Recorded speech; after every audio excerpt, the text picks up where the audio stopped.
Mazda is back with another three-row SUV, and depending on which market you're in, it's gonna have a different name. So in North America, they're gonna be known as the CX70 and the CX90 respectively, but in Europe, they're actually gonna be the CX60 and the CX80.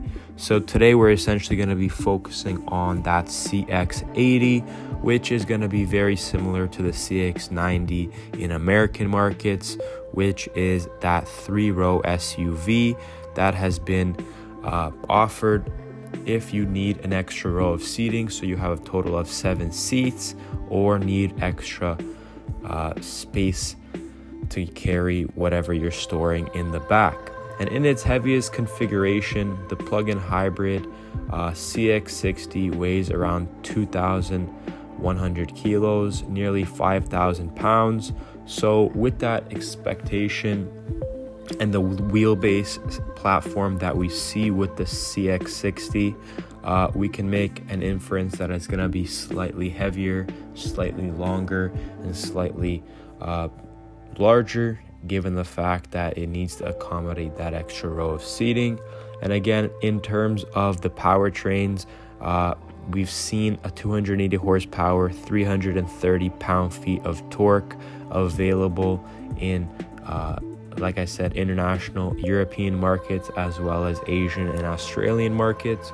So for this particular vehicle, we're expecting the same in terms of the range of powertrain. I would say about 300 to 350 horsepower and 350 to 400 pound-feet of torque, over 500 newton meters.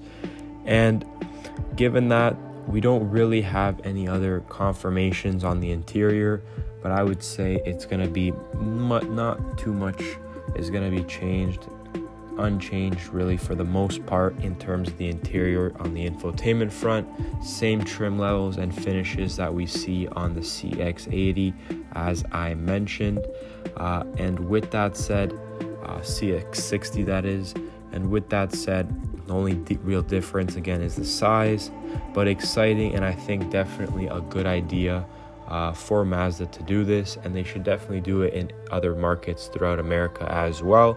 Given what we've been seeing with Toyota introducing their Highlander, they're going to be doing an even larger version of that, extended version of the Highlander, the Grand Highlander. So again, a positive move for Mazda. And if you're in Europe, as I mentioned, it's going to be the CX80 and the CX90 elsewhere.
How it's supposed to feel.